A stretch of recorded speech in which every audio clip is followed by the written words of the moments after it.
Assalamualaikum warahmatullahi wabarakatuh. Kami dari kelompok kewarganegaraan akan mempresentasikan tentang aksesibilitas pendidikan berkualitas. Masih slide yang pertama.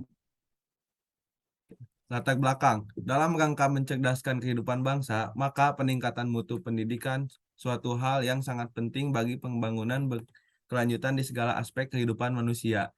Sistem pendidikan nasional senantiasa harus dikembangkan sesuai dengan kebutuhan dan perkembangan yang terjadi baik di tingkat lokal, nasional maupun global.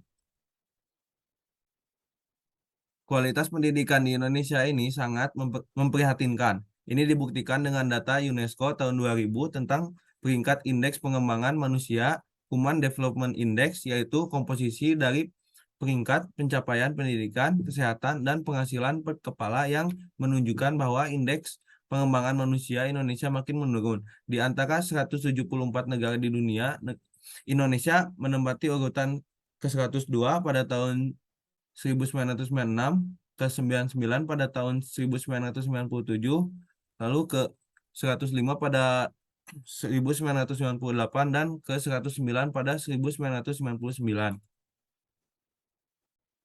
Yang kita rasakan adalah adanya ketertinggalan di dalam mutu pendidikan, baik pendidikan formal maupun informal. Hasil itu diperoleh setelah kita membandingkannya dengan negara lain. Pendidikan memang telah menjadi penopang dalam meningkatkan sumber daya manusia Indonesia untuk pembangunan bangsa. Oleh karena itu, kita seharusnya dapat meningkatkan sumber daya manusia Indonesia yang tidak kalah bersaing dengan sumber daya manusia di negara-negara lain.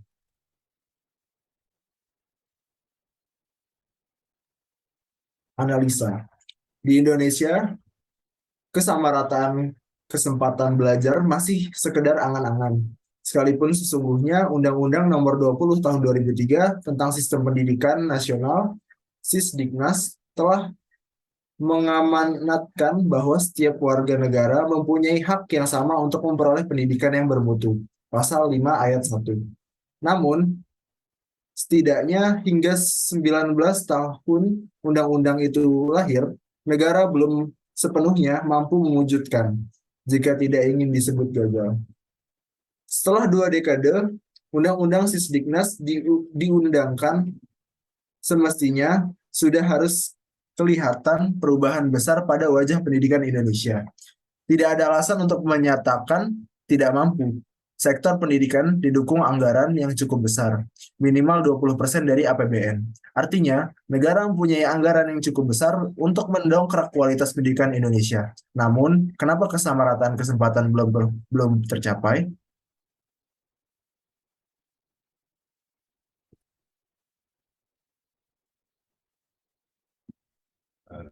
Dari analisa tersebut, apa yang kita bisa lakukan? Yang pertama adalah melakukan optimasi target anggaran pendidikan, yaitu pemerintah harus berupaya untuk meningkatkan anggaran dana pendidikan dan juga bisa menanggung biaya pendidikan bagi warga kurang mampu, baik untuk sekolah negeri ataupun swasta.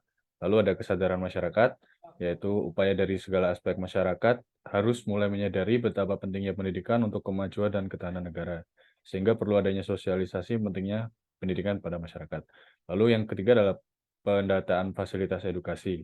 Perlu pendataan yang menyeluruh untuk fasilitas-fasilitas pendidikan di Indonesia, agar didapatkan data yang mampu memberi informasi tentang perbandingan siswa dengan fasilitas pendidikan layak di Indonesia.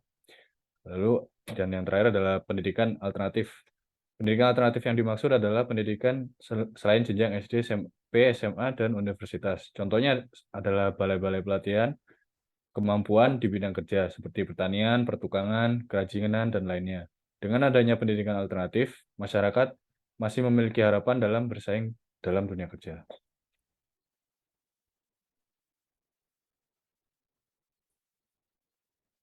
Conclusion. Kurangnya sarana dan prasarana di setiap sekolah menjadi masalah yang sangat penting. Kurangnya sarana dan prasarana ini membuat pembelajaran di sekolah berjalan kurang optimal dan tidak mencapai tujuan yang diinginkan. Untuk itu, perlu adanya tindak lanjut dari pemerintah, sekolah, lembaga pendidikan, maupun orang tua peserta didik. Kondisi pendidikan di Indonesia saat ini memang masih belum merata, terutama pada daerah-daerah seperti desa yang terpencil. terpelosok, maupun daerah yang identik dengan perekonomian yang rendah. Mayoritas penduduk yang tinggal di daerah ini mempunyai pola pikir yang masih minim mengenai pendidikan, transportasi, komunikasi, dan lain-lain. Sehingga sebagai penduduk yang tinggal di daerah ini merasa bahwasanya pendidikan merupakan suatu hal yang mewah karena pendidikan identik dengan mahalnya biaya yang dikeluarkan. Selain itu, minimnya sarana dan prasarana juga menjadi salah satu faktor tidak meratanya pendidikan di daerah. Hal ini bisa terjadi karena kemiskinan menjadi salah satu penyebab tidak meratanya pendidikan di Indonesia dan faktor diskriminasi yang mempengaruhi ketidakmerataan pendidikan. Cukup presentasi dari kami. Kami tutup. Assalamualaikum warahmatullahi wabarakatuh. Terima kasih.